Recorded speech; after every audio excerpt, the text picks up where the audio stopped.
നൂഹ് നബിയുടെ സമൂഹത്തിലേക്ക് ഈ നാട്ടക്കുറ്റികൾ ഉണ്ടാക്കി കൊടുത്തില്ലേ? ആ നാട്ടക്കുറ്റി ഉണ്ടാക്കി കൊടുത്തവർ വിഗ്രഹം കൊണ്ടുവന്നു വെച്ച അംർ ബിൻ ലുഹയ്യ് എന്ത് പണിയാണോ ചെയ്തത്, അതേ പണിയാണ് അബ്ദുൽ ജബ്ബാർ മൗലവി ചെയ്തത്. മൂപ്പരിത് ഇന്നാ ലില്ലാഹി വ ഇന്നാ ഇലൈഹി റാജിഊൻ. ബിംബാരാധനക്ക് സൗകര്യം ചെയ്തു കൊടുത്ത് അറേബ്യയിലേക്ക് ബിംബം കടത്തിക്കൊണ്ടുവന്നവൻ ചെയ്ത പണി ഏതോ അതാണ് അബ്ദുൽ ജബ്ബാർ മൗലവി ചെയ്തത്. എടോ, ഈ ബിംബാരാധകനെ കൂട്ടിയല്ലേ സംവാദത്തിന് നടന്നിരുന്നത്? ഈ മുശരിക്കിനെ കൂട്ടിയല്ലേ നിങ്ങൾ ഇത്രയും കാലം നടന്നിരുന്നത്? അപ്പുറത്തും ഇപ്പുറത്തും ഇരുന്ന് കിതാബ് നോക്കി അദ്ദേഹം പറയുന്നത് കാതോർത്തിരുന്ന് അദ്ദേഹത്തിന്റെ അടുത്ത് കിട്ടുന്ന വിജ്ഞാനം നുകർന്ന് ഇപ്പൊ അദ്ദേഹത്തെ തള്ളി പറയുകയാണ്. അതാണ് അബ്ദുൽ ജബ്ബാർ മൗലവി, നടൂരിയിരിക്കുന്ന വയസ്സൻ. സുന്നി സംവാദങ്ങളിലൊക്കെ ഉണ്ടാവും. തോറ്റ് കഴിഞ്ഞാൽ മൂപ്പര മുണ്ടോട് തലയിലാണ് കിട്ടും. തോറ്റാൽ അങ്ങനെ. അപ്പുറത്ത് കണ്ടോ, ഇപ്പുറത്ത് ഹനീഫ കായക്കൊടി, അപ്പുറത്ത് അനസ് മൗലവി. രണ്ടുപേർ താടൊക്കെ കൈയോടുത്തിരിക്കുന്നത് ഹനീഫ മൗലവി, മറ്റൊരു അനസ് മൗലവി.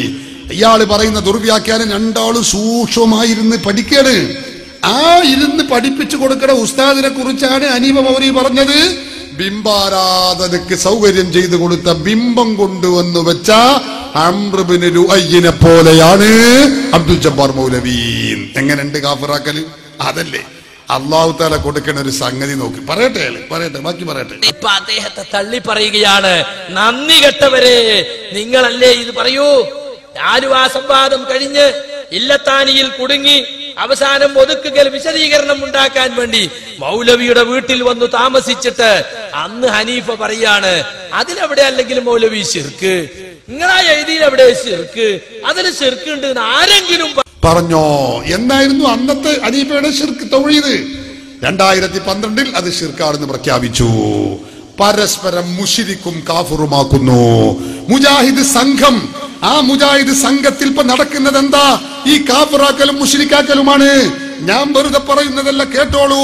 മുജാഹിദ് ബാലുശ്ശേരി പറയുന്നത് എന്താ? മുജാഹിദ് പ്രസ്ഥാനം ലോക മുസ്ലിമീങ്ങളെ കാഫിറാക്കുന്നവരാണ്, മുശ്രിക്കാക്കുന്നവരാണെന്ന് സുന്നികൾ പറയാറുണ്ട്. ഇന്നിപ്പോ അവിടെ നിന്ന് വിട്ടു. ലോക മുസ്ലിങ്ങളെ മാത്രല്ല, ലോക ഇമാമുകളെയും മുജാഹിദുകൾ മുശ്രിക്കാക്കുന്നു. നമ്മള് പറയല്ല, മുജാഹിദ് ബാലുശ്ശേരിയാ പറയുന്നത്. കേട്ടോളൂ, അയാൾ പറയട്ടെ. നടക്കുന്നതോ അതുകൂടി കേട്ടോളി. ആരാണ് ജനങ്ങളെ ശിർക്കിൽ ഉറപ്പിച്ചു നിർത്തിയെന്ന് കേട്ടോളി. ചിന്തിക്കുന്നവര് കേട്ടോളി. മൂവാറ്റുപുഴ വാദപ്രതിവാദത്തിലൂടെ ഉണ്ടായതെന്താ? സാധാരണ സമസ്തക്കാരായ പണ്ഡിതന്മാര് പറയുന്ന ഒരു പോയിന്റ് ഉണ്ട്. ഇവര് ലോക മുസ്ലിമീങ്ങളെ മുശ്രിക്കാക്കുന്നവരാണ്. നാളിതുവരെ ഇത് പറഞ്ഞതിന് ഒരു തെളിവില്ലായിരുന്നു. പക്ഷേ രണ്ട് മഹാന്മാര് തെളിവാട്ട് കൊടുത്ത് ലോക മുസ്ലിമീങ്ങളെ മാത്രമല്ല ലോകത്തിന്റെ ഇമാമുമാരെ ഞങ്ങൾ മുശ്രിക്കാക്കും വിടൂല. അപ്പൊ എന്തുണ്ടായി? നൗഷാദ് അഗിസനി ഒരൊറ്റ തക്ബീറ മതി, മുതലായി. ഇനി കുറെ സമസ്തക്കാരെ മുജാഹിദാക്കാതെ ഞങ്ങളെ ശിർക്കിൽ ഉറപ്പിച്ചത് കിട്ടിപ്പോയി നിധി. എന്താ ഉണ്ടായത്? പിന്നെ അവര് ചോദിച്ചു തുടങ്ങി. നാടൻ മനുഷ്യന്മാരോടൊക്കെ അവർ ചോദിച്ചു തുടങ്ങി. എന്താ ചോദിച്ചത്? എല്ലാരും മനസ്സിലാക്കി എന്താ ചോദിച്ചത്? അവർ ചോദിച്ചു, ജനങ്ങളെ, ലോക മുസ്ലിമീങ്ങളെ മുശ്രിക്കാക്കുന്ന മുജാഹിദുകൾ ഇപ്പൊ ആരെയാ മുശ്രിക്കാക്കി? കേട്ടോളി. ഇതാ കായ്ക്കൊടിക്കാരൻ ഇമാം അഹ്മദ് ബിൻ ഹംബലിനെ, ഇമാം നവവിയെ, ഇമാം ഷൗഖാനിയെ, ഈ മഹാ ഇമാമുമാരെ മുശ്രിക്കാക്കുന്ന ഇവർക്ക് നമ്മളെ മുശ്രിക്കാക്കിക്കൂടെ? അപ്പൊ നാട്ടുകാരെന്താ ചിന്തിക്കുക? ലോക നേതാക്കന്മാരെ മുശ്രിക്കാക്കുന്നവര് നമ്മളെ മുശ്രിക്കാക്കിയിട്ടില്ലെങ്കിലല്ലേ അത്ഭുതമുള്ളൂ. അതുകൊണ്ട് നമ്മൾ ലോക ഇമാമുമാരെ നിന്ന റൂട്ടിൽ നിൽക്കുക. കണ്ട, ലോക ഇമാമുകളെ വരെ മുശ്രിക്കാക്കാൻ തുടങ്ങിയെന്ന് മുജാഹിദുകളാണ് പറയുന്നത്. നിങ്ങൾ ചിന്തിക്കണം. മുജാഹിദ് പ്രസ്ഥാനത്തിൽ ഈ തൗഹീദും ശിർക്കും തീരുമാനിച്ച് വിവരിച്ചു കൊടുക്കേണ്ടത് ഏതാ? ഇവരുടെ പണ്ഡിത സഭയാണ് ജംഇയ്യത്തുൽ ഉലമ. ജംഇയ്യത്തുൽ ഉലമ ചെയ്തത് എന്താണെന്നറിയോ? ശിർക്കല്ലാത്ത കാര്യം ശിർക്കാക്കി പ്രഖ്യാപിച്ചു. അങ്ങനെ അവരും മുശ്രിക്കായി. ഞാൻ പറയല്ല, മുജാഹിദ് ബാലുശ്ശേരിനെ കൊണ്ട് ഞാൻ പറയിപ്പിച്ചു തരാം. കേട്ടോളൂ, അയാൾ പറയട്ടെ. ജംഇയ്യത്തുൽ ഉലമ മുശ്രിക്കാക്കി, അവര് മുശ്രിക്കാവും ചെയ്യുന്നു. എന്തുകൊണ്ട് ജംഇയ്യത്തുൽ ഉലമ വിമർശിക്കപ്പെടുന്നു? അറിവില്ലാത്തവർ മുന്നിൽ വെച്ച് ഒരു പ്രധാനമായ വിധി മാറ്റിത്തിരുത്തി ശിർക്കല്ലാത്ത ശിർക്കാക്കുമ്പോ, പ്രിയപ്പെട്ടവരെ, അള്ള ശിർക്കാക്കാത്തൊരു കാര്യം ശിർക്കാക്കിയാലേ അള്ളാഹ് പങ്കേർക്കലാതെ. ഇത്തഖദു അഖ്ബാറഹും വറുഹ്ബാനഹും അർബാബൻ മിൻ ദൂനില്ലാഹ് എന്ന സുന്നികളെ എതിരിൽ ഓതിയിരുന്ന ആയത്താണ് ഇപ്പൊ ഓതുന്നതാരാ? നേരെ മറ്റേ ഗ്രൂപ്പില് മുജാഹിദുകളെ ഓതി ആയത്ത് ഓതി മുശ്രിക്കാക്കുക. വരട്ടെ. സൂറത്ത് തൗബയിലെ 31-ാമത്തെ ആയത്ത് അമാനി മോലിന്റെ പരിഭാഷ വായിക്കും. അമാനി മോലിന്റെ പരിഭാഷ എപ്പോഴും വായിക്കണ്ടേ? തഫ്സീർ നോക്കുന്നല്ല. അപ്പൊ ആകെ ഈ പരിഭാഷ ഈ ലേഖനം അൽമനാറും തന്നെ അല്ലേ ഇവരെ കയ്യിലുള്ളത്. എന്നിട്ട് പറയട്ടെ. അതായത് ഷിർക്കല്ലാത്തൊരു കാര്യം ഒരാൾ ഷിർക്കാക്കി, ഒരു നേതാവ്, എന്നിട്ട് അയാളെ കുറെ ആൾ പിന്തുടർന്നു, അത് ഷിർക്കാന്ന് വിശ്വസിച്ചു. അവരത് പ്രചരിപ്പിച്ചാൽ ആ പ്രചരിപ്പിക്കുന്നവർ മുശ്രിക്കാവും. കാരണം അല്ലാന്റെ ഹുക്കുമിൽ പങ്കുചേർക്കാൻ ആ വിശ്വാസത്തോടെ ചെയ്താൽ, അത് പഠിപ്പിച്ചു കൊടുത്തിട്ടും ചെയ്താൽ.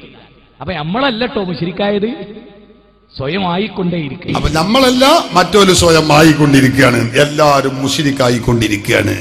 മുജാഹിദ് പ്രസ്ഥാനത്തിന്റെ ദുരന്തമാണിത്. എന്നിട്ട് എവിടെ എത്തിയെന്നറിയോ സഹോദരന്മാരെ? മുജാഹിദിന്റെ അനുയായികൾ പറഞ്ഞുകൊണ്ടിരിക്കുന്നത് എന്താണെന്നറിയോ? എങ്ങനെ മുശ്രിക്കാക്കുന്നത്? അതും കൂടി ഞാൻ കേൾപ്പിച്ചു. സക്കരിയ സലാഹി എന്നെ പറയുന്നു, ഇപ്പൊ സുന്നികൾക്ക് എതിരിൽ ഓതുന്ന ആയത്തുകള് ഞമ്മക്കെതിരിൽ ഓതിയിട്ട് ഇങ്ങനെ ഇയ്യാക നഅ്ബുദു വഇയ്യാക നസ്തഈൻ ഇൻ തദ്ഉഹും ലാ യസ്മഉ ദുആഅകും. മമ്പുറത്തെ തങ്ങളെ വിളിക്കുന്നത് ശിർക്കാണ് എന്ന് സ്ഥാപിക്കാൻ വേണ്ടി മുജാഹിദ് ദുർവ്യാഖ്യാനിച്ചിരുന്ന ആയത്തുകളാ. ഈ ആയത്ത് ആർക്കെതിരാ ഓതുന്നത്? മുജാഹിദുകൾക്കെതിരിൽ. എന്താ രസം! മുജാഹിദുകൾ തന്നെ ആയത്ത് ഓതിയിട്ട്, ശിർക്കിന്റെ ആയത്തുകൾ ഓതിയിട്ട് അവര് മുജാഹിദുകൾക്ക് ദുർവ്യാഖ്യാനം പഠിപ്പിച്ചു കൊടുക്കുന്നു. എങ്ങനെയുണ്ട്? കേട്ടോളൂ നിങ്ങള്. സക്കരിയ സലാഹി പറയട്ടെ. തൗഹീദിന്റെ ആയത്ത് ഓതിയിട്ട് മുജാഹിദുകൾക്ക് വയൽ തുറന്നു കൊടുക്കുക.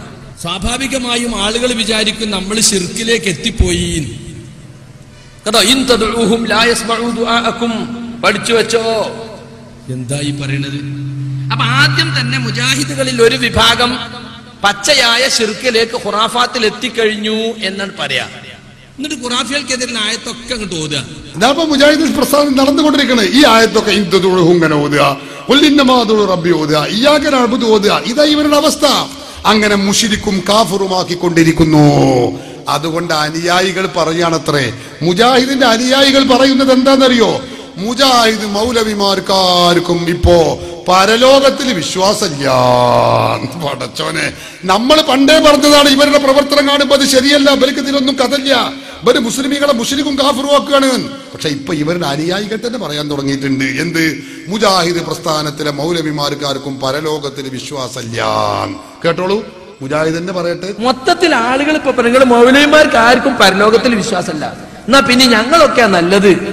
ഇത് കേൾക്കുമ്പോ എന്തൊരു വിഷമുണ്ട് എന്നറിയോ? ഭയങ്കര വിഷമല്ലേ? ഭയങ്കര വിഷമാണ് ഇവർക്ക് ഇത് കേൾക്കുമ്പോ.